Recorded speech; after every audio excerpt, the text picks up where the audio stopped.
Internautes.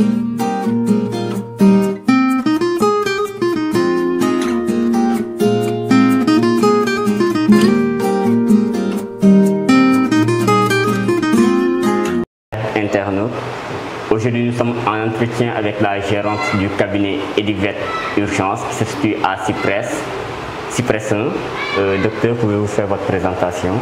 Bonjour, je me présente Dr Edilia Davega, diplômée de l'école inter-état des sciences et médecine vétérinaire de Dakar.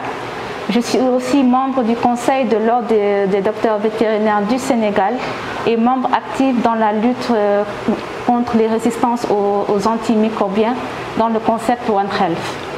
Merci beaucoup, docteur. Donc aujourd'hui, nous allons parler d'une espèce, les chiens, l'espèce canine. Et nous constatons que beaucoup de concessions aujourd'hui à Dakar possèdent des chiens à la maison. Cependant, beaucoup ne savent pas comment prendre soin de ces animaux-là. Et comme première question, docteur, pouvez-vous nous parler des paramètres à prendre en charge pour le bien-être animal du chien à la maison?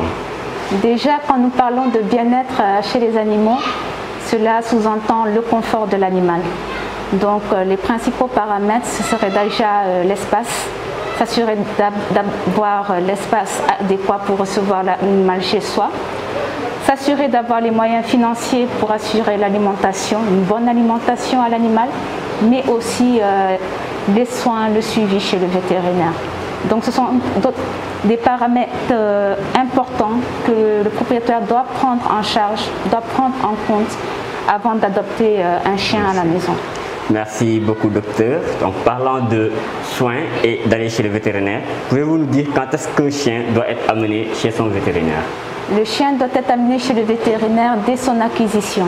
Avant même que le propriétaire ne l'amène à la maison, il faudrait d'abord passer chez le vétérinaire qui va s'assurer que le chien est bien portant, qui va s'assurer de donner au propriétaire les conseils de base, c'est-à-dire les conseils en déparasitage, vitamines, les conseils en vaccination pour l'animal. Car c'est le principal moyen pour le propriétaire de pouvoir préserver sa famille et de pouvoir préserver cet être vivant nouvellement acquis. Merci beaucoup, docteur. Maintenant, pouvez-vous nous parler des dominantes pathologiques que vous rencontrez souvent ici à Dakar chez les chiens? Ici à Dakar, nous avons comme dominante pathologie déjà la parvovirose, qui est une maladie virale très contagieuse et mortelle chez les chiots. Cette maladie, comment elle se présente chez le chien déjà? Elle commence par une anorexie, c'est-à-dire que l'animal refuse catégoriquement de manger. Ensuite, s'ensuit une phase de vomissement qui se termine par une diarrhée qui devient sanguinolente vers la fin, puis la mort de l'animal. Et le principal moyen de prévenir cette maladie, c'est la vaccination. Nous avons aussi des cas de DAPP qui sont des dermatites allergiques aux piqûres de puces. Comme son nom l'indique, ce sont des maladies causées par les puces. Nous avons d'autres maladies comme la rage, qui est principalement transmise par les chiens errants et les chiens semi-domestiques, c'est-à-dire qui côtoient les rues et aussi la maison. Nous avons la démodécie canine, qui est transmise par un parasite appelé Demodex canis. Nous avons aussi la pyroplasmose, qui est transmise par les tiques. Et à côté, bon, ce n'est pas une maladie qui est très connue, mais qui est une zoonose quand même qui se transmet chez l'homme. C'est la maladie de Lyme, qui est aussi transmise par les tiques. Donc je pense que comme dominante pathologiste, ce seront ces maladies-là que j'aurai à citer. Merci beaucoup, docteur. Maintenant, pouvez-vous revenir sur les dangers qui sont liés au fait que le propriétaire de chien n'amène pas son chien chez le vétérinaire? Le fait de ne pas amener son chien chez le vétérinaire, présente un risque majeur. Déjà, pour la rage, il suffit qu'un animal errant, un chien errant, vienne à mordre son chien domestique pour que celui-là puisse contracter la maladie. Et une fois que la maladie est présente chez l'animal et que l'animal présente les symptômes, il peut le transmettre à son propriétaire. Et c'est une maladie incurable. Une fois que les symptômes se sont développés, il n'y a plus rien à faire. Le fait de ne pas amener son animal chez le vétérinaire, c'est le risque de le voir tomber malade. Et quand on parle de tomber malade, il y a des maladies qui sont assez mortelles, aussi bien chez le chien et qui peut aussi se transmettre chez l'homme, ce sont les zoonoses. Donc voilà, la visite chez le vétérinaire doit être un pilier important quand on a un animal chez soi, afin de protéger aussi bien son animal de compagnie que sa famille. Merci beaucoup, docteur.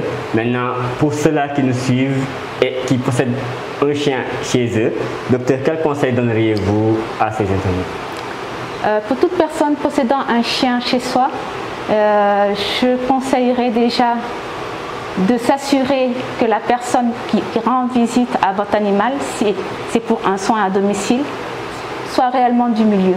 C'est-à-dire, assurez-vous que la personne vous présente une carte, soit une carte d'étudiante ou une carte professionnelle qui justifie qu'il appartient bien au milieu vétérinaire. Et aussi, comme conseil que je donnerai aux propriétaires de chiens, c'est de s'assurer de l'alimentation de leur animal. Parce qu'il y a une alimentation adéquate pour éviter certaines pathologies, certaines indigestions. Aussi, comme conseil, vraiment, ça c'est un cri de cœur, je conseillerais aux propriétaires de conduire leur animal chez le vétérinaire et surtout les faire vacciner. Le protocole vaccinal est assez important. Bon, là, nous avons une vaccination polyvalente qui peut être proposée et qui couvre un ensemble de 5 maladies, c'est-à-dire la maladie de Carré, la leptospirose, la toux de chenille, l'hépatite de Rubach et la parvovirose. Et ensuite, à 3 mois d'âge, il y aura la rage qui viendra s'y greffer. Pour la parvovirose, la vaccination peut se faire dès les 6 semaines d'âge. Et ensuite, 15 jours après, on prend le relais avec la polyvalente dont je vous parle, qui couvre les 5 maladies. Et à 3 mois d'âge, la vaccination polyvalente plus la rage. Et éventuellement, si les moyens du propriétaire le permettent, faire un rappel contre la parvovirose à 4 mois d'âge. Et ensuite, le rappel sera annuel. C'est vraiment le protocole qui pourra mettre le chien à l'abri de certaines maladies qui pourraient en tout cas mettre leur vie en danger. Merci beaucoup. Donc je rappelle que nous sommes avec le docteur Elia Davega, gérante du cabinet Elivet Urgence situé à Cyprès 1. Docteur, quel serait maintenant votre mot de fin à l'endroit de tous les internautes, de tous les vétérinaires, en tout cas de tous les Sénégalais qui nous suivent? Déjà, je voudrais vous remercier, vous, Veto Web, de me permettre de transmettre ce message. Et je pense que mon mot de la fin, c'est vraiment d'accorder l'importance aux vétérinaires, de s'assurer que ce soit vraiment quelqu'un du milieu qui se présente chez soi. Parce qu'il y a beaucoup d'usurpateurs qui se présentent avec une blouse blanche et un sac et qui se disent vétérinaires et qui créent des dégâts chez l'animal avant même que le vrai vétérinaire ne se présente. Donc vraiment, ce serait un cri de cœur que les personnes s'assurent des personnes qui viennent visiter leurs animaux. Et aussi, avant toute adoption, assurez-vous d'avoir les moyens nécessaires pour assurer l'entretien de votre animal, aussi bien l'alimentation que les soins vétérinaires. Et aussi vous assurer que vous avez réellement l'espace pour acquérir cet animal de compagnie-là. Donc, merci beaucoup, docteur Lilia. Merci à vous tous qui nous avez suivis. Et je vous demande de rester connecté avec VetoWeb. Vous serez connecté et au cœur de la médecine vétérinaire au Sénégal. Merci, à bientôt pour d'autres entretiens.